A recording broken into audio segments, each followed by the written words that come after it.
Pois é, gente, eu quero conversar com você sobre a relação do presidente Luiz Inácio Lula da Silva com o Ciro Ferreira Gomes. Vamos falar sobre isso? Mas lembre-se, se uma mentira dita 1000 vezes torna-se verdade, uma verdade dita 1000 vezes é uma verdade ainda maior, né? Fé na verdade, contra as fake news, contra as mentiras em geral. José Pepe Mujica, ex-presidente do Uruguai, diz isso, né? E like aqui no vídeo, like agora, não deixe o like para depois, porque senão você esquece. Se inscreva no canal, ative o sininho, compartilhe esse vídeo e comente.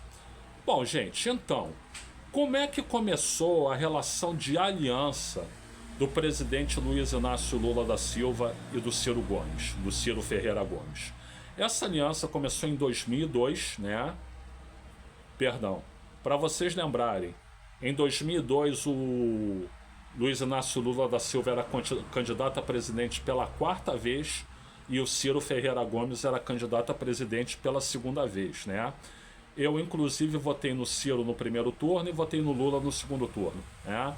E o que aconteceu? O Ciro Gomes não foi para o segundo turno devido a lambanças que ele mesmo promoveu. Eu já comentei aqui em outros vídeos, em outro vídeo, que lambanças foram essas, né?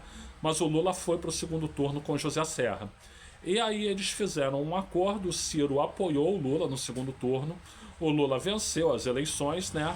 E o Ciro foi ser ministro dele, ministro da Integração Nacional. E ali começou uma aliança, né? Uma aliança que se prolongou por 16 anos, até 2018, né? E enfim, perdão de novo, gente. E enfim, nessa aliança, o Ciro como ministro, a quantidade de recursos que o Lula colocou no estado do Ceará, e especialmente no município de Sobral, foi enorme. Foi enorme, né? Eu acho que o Ciro não tem do que se queixar, né?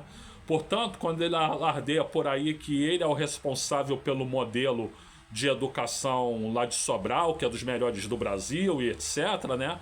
Ele até tem razão, mas foi imensamente ajudado pelo presidente Luiz Inácio Lula da Silva.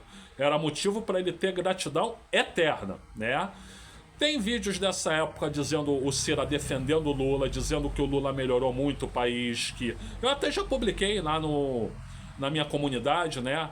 O que os adversários do Lula falam do Lula, né? Tem lá o Ciro Gomes tecendo loas pro Lula de tudo quanto é maneira. Em 2018, eles se desentenderam. Por quê? Porque o Ciro, arrogante como sempre, queria impor a candidatura dele a presidente na marra, né? Quando ele podia fazer uma coisa negociada com o Lula, né? Não, quando ele quis montar uma chapa Ciro e Haddad, pediu pro Haddad ir na cadeia falar com o Lula. Ora, por que não foi ele falar com o Lula? Quando o Lula estava na iminência de ser preso, podia ter vindo junto para a resistência, não veio. Tudo porque estava com medo do efeito lá da Lava Jato, né? Ou seja, não foi homem suficiente para fazer o que deveria ter feito, né? O que achava que tinha que ser feito, né? Temendo que, se aliando ao Lula, porque a Lava Jato estava popular, ele perdesse popularidade, ele foi covarde e não foi apoiar o presidente Lula na hora que ele precisava. E depois, o PT ofereceu a vice para ele, e é óbvio que se ele aceitasse a vice, como o Lula não ia conseguir homologar a candidatura dele, ele ia se tornar o candidato natural, e o burro não aceitou. Saiu metendo o malho do PT e desde lá ele mete o malho no PT. São 7 anos metendo o malho no PT e especialmente no presidente Luiz Inácio Lula da Silva. Sabe o que acontece, Ciro Gomes? Todo mundo tem uma clareza de que o Lula já está com uma idade avançada, o presidente Luiz Inácio Lula da Silva está com uma idade avançada, e que ele poderia optar por não concorrer à reeleição, né? Só que agora ele praticamente está obrigado a concorrer à reeleição. Por quê? Porque um candidato substituto não emplaca, né? Ou não tem tanta chance de emplacar. Infelizmente a rejeição ao ministro da Fazenda, Fernando Haddad, é grande, né? Então ele praticamente está obrigado a vir para a reeleição. Se você não tivesse rompido com ele, Ciro Gomes, né?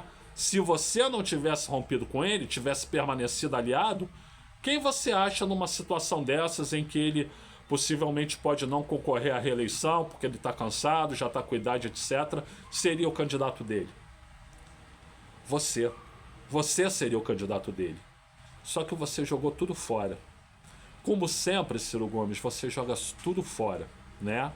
Podia entrar para a história como um dos políticos mais importantes que esse país já teve e vai entrar para a história somente como um traidor da esquerda. É isso aí. Gente, eu sou o Luiz Felipe Chateaubriand. Muito obrigado pela atenção, obrigado a todas, obrigado a todos, né? E se você puder, dê uma olhada na descrição desse vídeo.